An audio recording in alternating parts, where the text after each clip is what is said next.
일본이 발칵 뒤집어졌습니다. 일본의 엘리트 여고생들이 단체로 무릎을 꿇었다고 하는데요.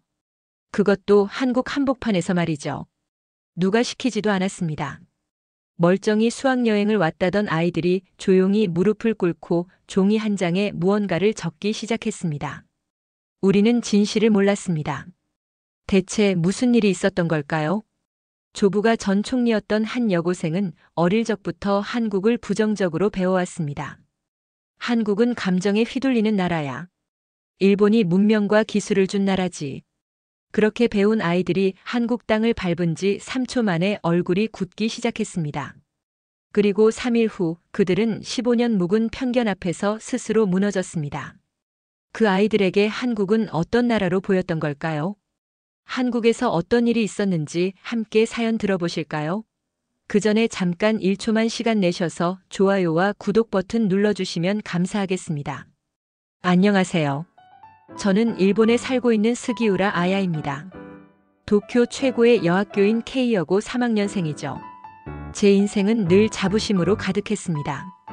특별한 가문에서 태어난 제게 주어진 기대와 책임감이 있었어요. 우리 집 응접실엔 저의 할아버지인 스기우라 마사오 전 총리의 훈장이 전시되어 있습니다.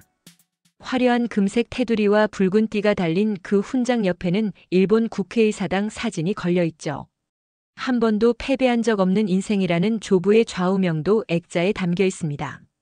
어릴 때부터 저는 그 글귀를 보며 자랐어요. 조부는 보수정치계의 대부로 불렸습니다. 일본은 아시아의 지도자여야 한다는 신념으로 유명했죠. 제게 늘 이런 말씀을 해주셨습니다. 아야야, 진실은 하나야. 일본은 너 같은 아이들이 지켜야 할 나라야. 조부의 말씀이 제 세계관의 기둥이었어요. 특히 한국에 관한 인식은 더욱 그랬습니다.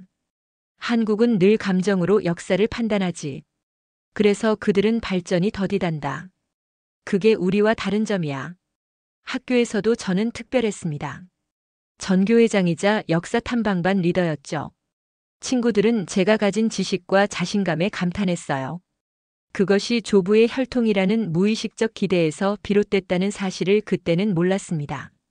친구 리에가 한국 아이돌 BTS 뮤직비디오를 보며 감탄할 때도 저는 코웃음을 쳤어요. 그건 음악이 아니라 마케팅이야. 진짜 예술은 일본 클래식이지. 리에는 조금 얼굴이 굳었지만 저에게 반박하지 않았습니다. 아마도 제 확신에 찬 태도 때문이었겠죠. 고등학교 3년 내내 우리는 일본의 위대함을 배웠습니다. 선진국으로서의 책임감, 아시아를 이끄는 문화적 힘, 기술 혁신의 역사 같은 것들이요. 한국은 교과서에 짧게 언급될 뿐이었죠. 수학여행으로 한국을 간다는 소식을 들었을 때도 별다른 기대는 없었습니다. 그저 학교 커리큘럼의 일부로 이웃나라를 방문하는 의례적인 여정이라고 생각했죠. 조부는 제게 말했어요. 아야, 내 눈으로 직접 보고 오너라. 우리와 그들의 차이를. 여행 전날 밤 짐을 싸면서 창밖을 내다봤습니다. 도쿄의 반짝이는 밤 풍경이 시야에 들어왔죠. 이 거대하고 세련된 도시에서 태어나 자란 제게 한국은 그저 지도에 있는 또 하나의 이름에 불과했어요. 저는 얼마나 무지했던 걸까요? 가방에 여권을 넣으며 생각했습니다. 어떤 나라일까? 배운 대로라면 그저 일본의 그림자 같은 나라겠지.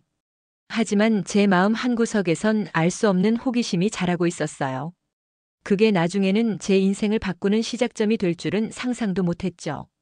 비행기 착륙 안내방송이 흘러나오자 창문으로 한국의 풍경이 보였습니다. 생각보다 발전했네라는 첫인상이 들었어요.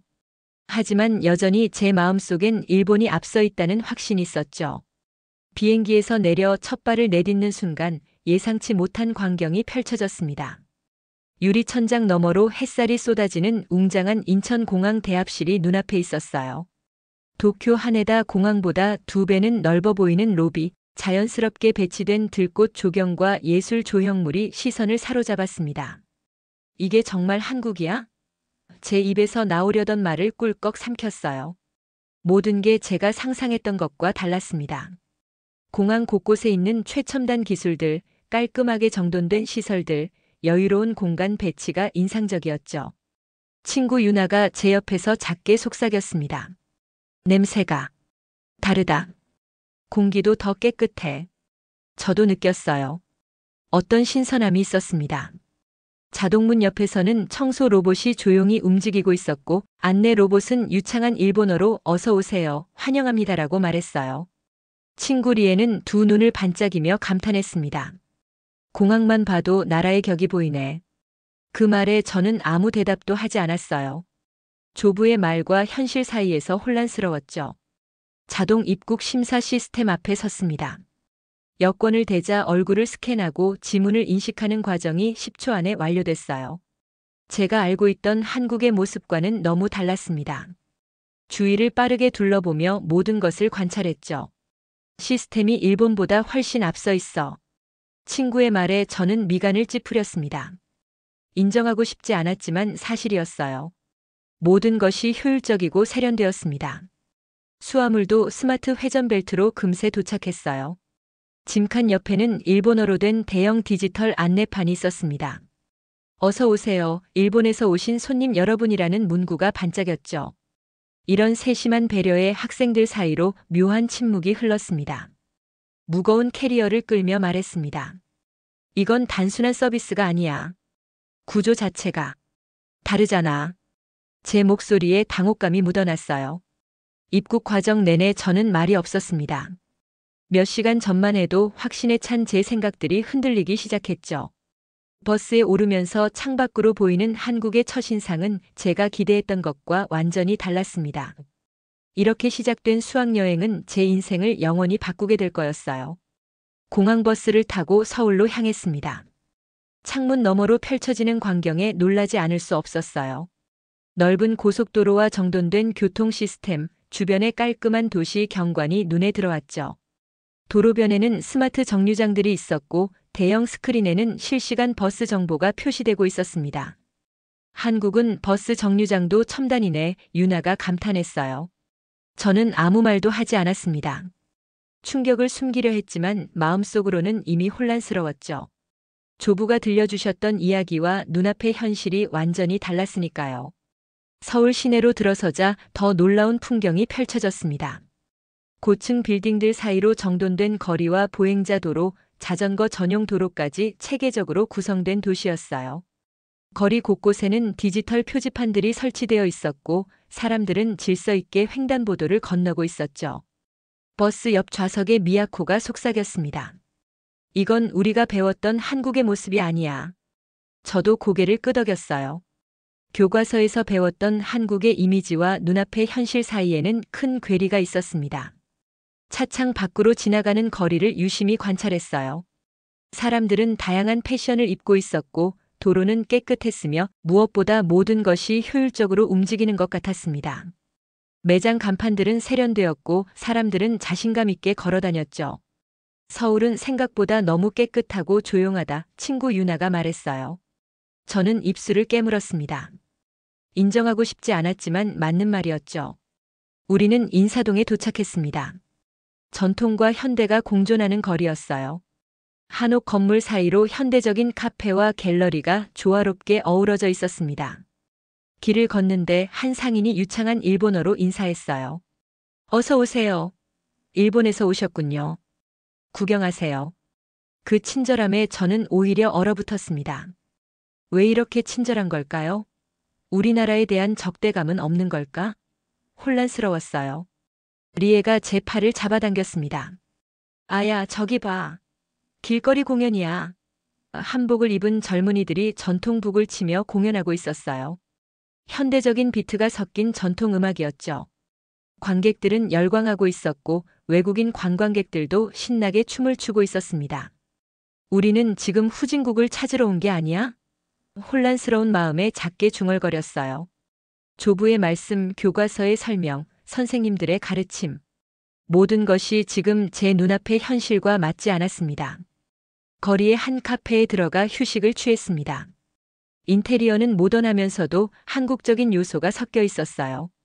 주문하러 카운터에 갔을 때 직원은 미소를 지으며 일본어 메뉴판을 건넸습니다. 이런 세심한 배려에 말문이 막혔어요. 호텔로 이동하는 길에 차창 밖으로 본 한강의 야경은 압도적이었습니다. 도쿄의 야경과는 다른 매력이 있었죠. 한강을 따라 이어지는 빛의 물결, 다리를 수놓은 조명들, 그리고 그 사이로 유유히 흐르는 강물. 이 모든 것이 제가 알고 있던 한국의 모습이 아니었습니다. 숙소에 도착해 침대에 누웠을 때 머릿속은 복잡했어요. 하루 만에 15년 동안 쌓아온 인식이 흔들리고 있었습니다. 잠들기 전 마지막 생각은 내일은 어떤 충격이 기다리고 있을까? 였죠. 아침 일찍 일어나 북촌 한옥마을 견학을 떠났습니다. 전통 가옥들이 모여있는 이곳은 서울 한복판에 있었어요. 좁은 골목길을 따라 걸으며 한국의 전통 건축미를 느낄 수 있었습니다. 여전히 마음이 복잡했지만 이런 아름다움까지 부정할 수는 없었죠. 저희 일행이 한옥 사이 미로 같은 골목길을 걷고 있을 때였어요. 친구 리에가 갑자기 사라졌습니다. 모두가 걱정하기 시작했죠. 조별로 나눠 리에를 찾아다니는데 20분이 지나도 찾을 수 없었습니다. 제 불안감이 점점 커지고 있었어요. 그때였습니다. 한국인 대학생으로 보이는 청년이 리에와 함께 나타났어요. 저기 친구분 찾으시나요? 그는 유창한 일본어로 물었습니다. 리에는 안도의 표정으로 저희에게 달려왔죠. 헤매고 있었는데 이 오빠가 도와줬어. 그 청년은 자기소개를 했습니다. 저는 서울대학교 일본학과 현우라고 합니다. 전 일본어 조금 해요. 그의 겸손한 태도와는 달리 일본어는 거의 원어민 수준이었어요. 저는 그의 유창한 실력에 놀랐습니다. 조부의 말씀처럼 한국인들이 일본에 대해 적대적이라면 왜 이렇게 열심히 우리 언어를 배웠을까요? 현우는 계속해서 주변 한옥들의 역사를 설명해 주었습니다. 이 한옥은 100년 넘은 건물인데 기와의 곡선과 대들보의 구조가 특별해요. 일본 건축과는 다른 철학이 담겨 있죠. 그 말에 저는 미간을 찌푸렸어요. 일본 건축이 우월하다고 배웠는데 그의 설명을 들으니 각각의 특성과 아름다움이 있다는 생각이 들었습니다. 점심으로 맛있는 한식 드셔보세요. 제가 추천해 드릴게요. 현우가 지도에 식당을 표시해 주었어요. 그리고 친절하게 인사하고 떠났습니다. 그의 배려에 리에는 감동한 듯 보였죠. 정말 친절하네. 우리라면 외국인에게 이렇게까지 했을까? 현우가 추천해 준 식당에서 점심을 먹으며 저는 생각에 잠겼습니다. 조부가 말씀하시던 감정적인 한국인의 모습은 보이지 않았어요. 오히려 세심하고 배려심 깊은 모습만 보였죠. 이런 친절은 단순한 서비스가 아니라 진심에서 우러나온 것 같았습니다. 오후에는 북촌 한복체험관에 갔어요. 한복장인으로 보이는 연세 지긋한 할머니가 저희를 맞이했습니다. 일본 학생들이구나. 환영한다. 서투른 일본어였지만 그 노력이 감동적이었어요. 할머니는 한복을 입히며 설명했습니다. 기모노와 한복은 다르지만 각자의 아름다움이 있습니다. 우리 전통 의상은 직선과 곡선의 조화를 중요시하지요. 그 말에 저는 말문이 막혔어요.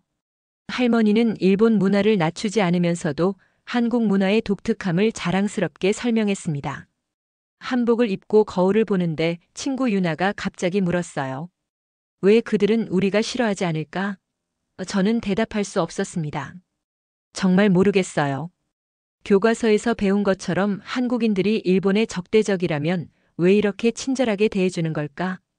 저녁 식사 후 호텔로 돌아오는 길, 도로변에 설치된 대형 스크린에서 양국 문화교류 페스티벌 영상이 나오고 있었습니다.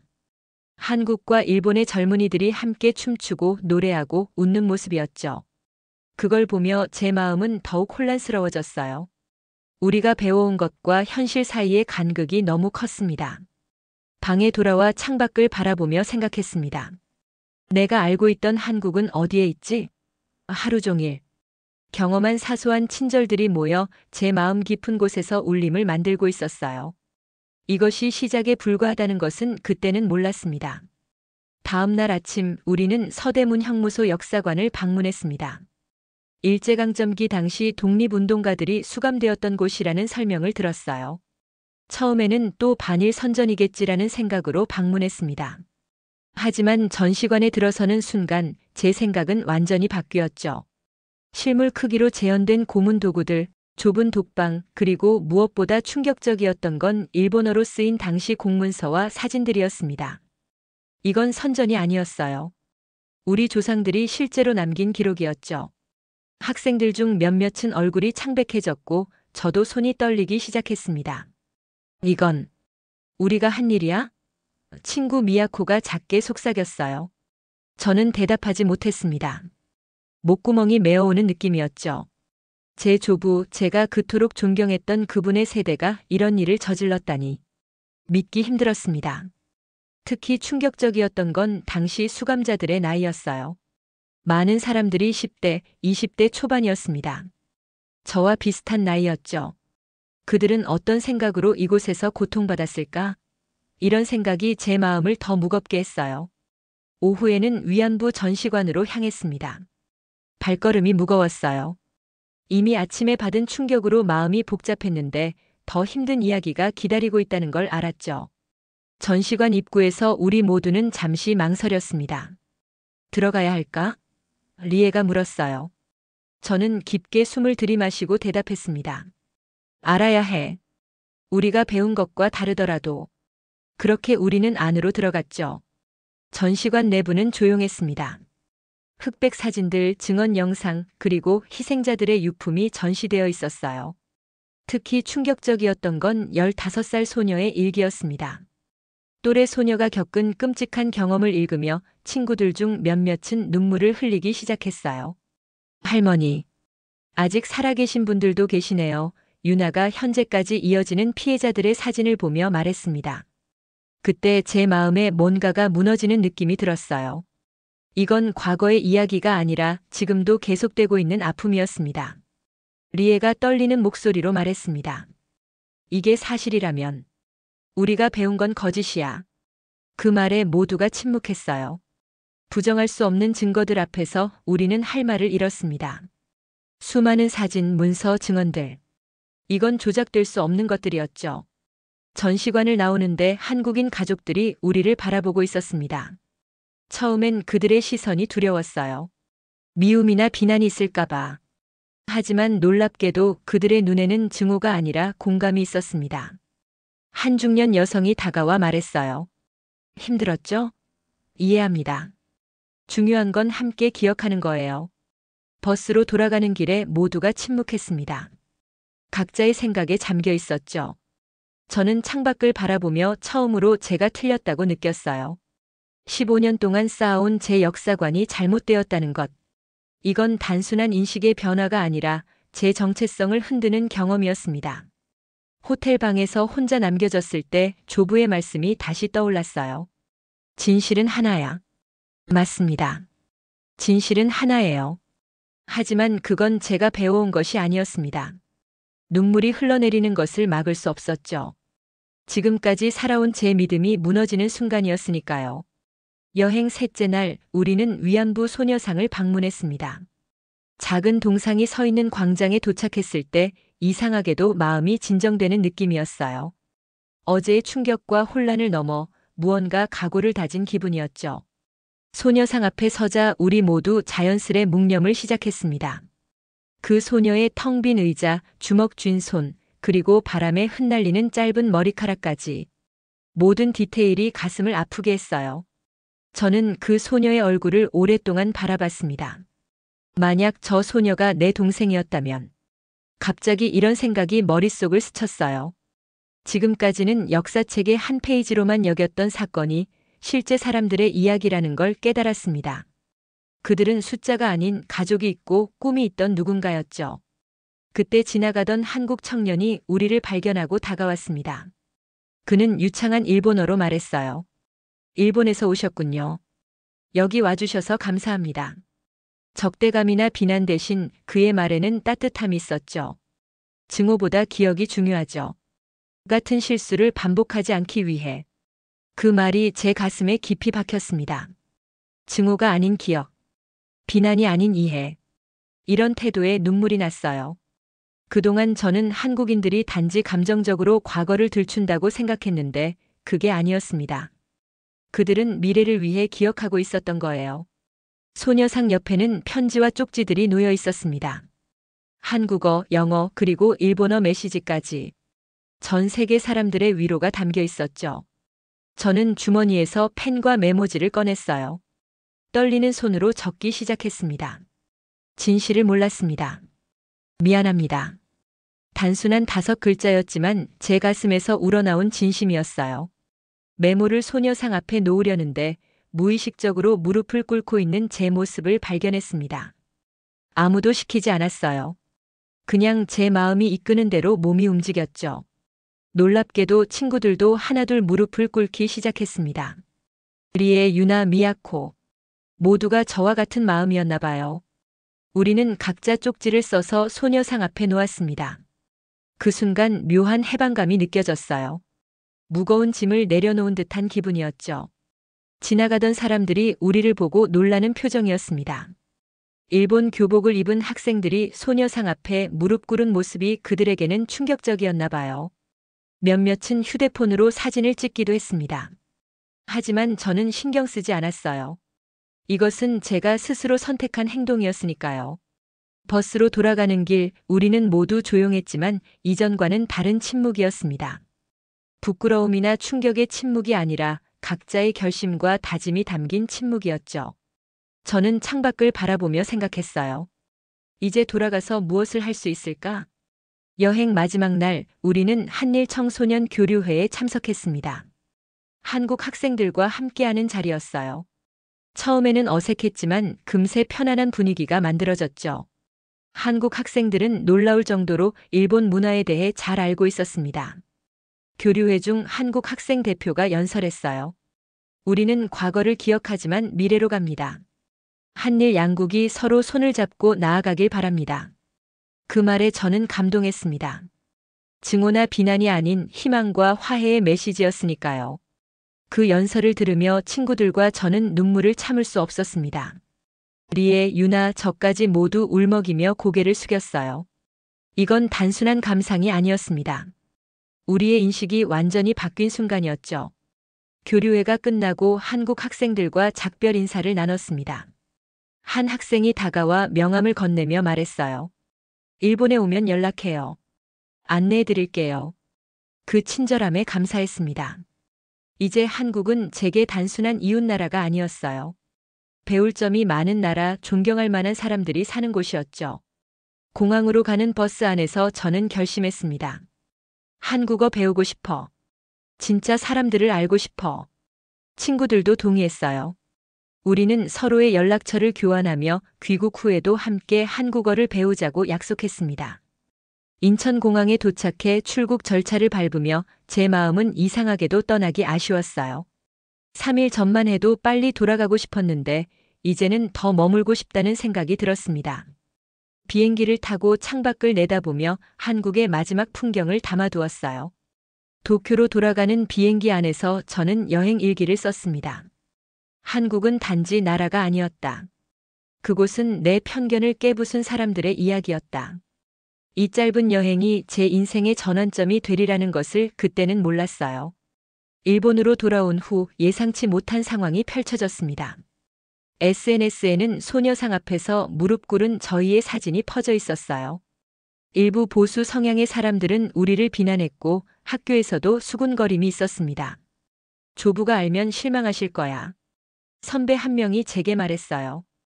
그 말에 예전의 저였다면 무너졌을 겁니다. 하지만 이제는 달랐어요. 조부도 진실을 알았다면 같은 선택을 하셨을 거예요. 당당하게 대답했습니다. 학교 전체 조회에서 교장 선생님은 국제 문제에 학생들이 개입하는 것은 적절치 않다고 우회적으로 저희를 비판했어요. 그때 저는 손을 들고 발언 기회를 요청했습니다. 떨리는 마음으로 단상에 올랐어요. 우리가 본 건 거짓이 아니라 사람입니다. 제 목소리는 처음엔 떨렸지만 점점 확신에 찼어요. 저는 부끄럽지 않습니다. 진실을 본 건 제 인생의 전환점입니다. 이제는 한국을 존경합니다. 그 발언 후 학교는 둘로 나뉘었습니다. 저를 지지하는 학생들과 비난하는 학생들.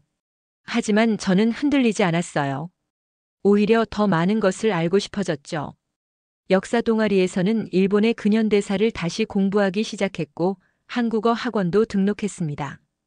가장 힘든 건 조부와의 대화였어요. 처음엔 화를 내셨지만 제가 본 것들을 차분히 설명했더니 오랫동안 침묵하셨습니다. 결국 조부는 말씀하셨어요. 내가 본 것을 정직하게 말하는 건 옳은 일이다. 하지만 세상은 그렇게 단순하지 않아. 저는 한국대학교 교환학생 프로그램에 지원했습니다. 첫 번째 방문에서 짧게 보고 느낀 것들을 더 깊이 알고 싶었어요. 이건 끝이 아니라 시작이었습니다. 진실을 알게 된 후에 진짜 여정이 시작된 거죠. 오늘도 저는 한국어 단어를 외우며 생각합니다. 우리가 알았던 모든 것이 편견이었다면 앞으로 알게 될 진실은 얼마나 더 놀라울까? 새로운 질문들이 제 마음속에 피어나고 있습니다. 그리고 이 질문들이 제 인생을 이끌어갈 나침반이 되었어요. 오늘의 사연 어떠셨나요? 소개해드린 사연의 여학생처럼 진실을 마주하고 편견을 녹일 수 있는 일본인들이 많아졌으면 좋겠네요. 아직 구독과 좋아요 버튼을 안 누르셨다면 부탁드릴게요. 그럼 저는 다음에 또 재미있는 사연 가지고 찾아올게요. 안녕히 계세요.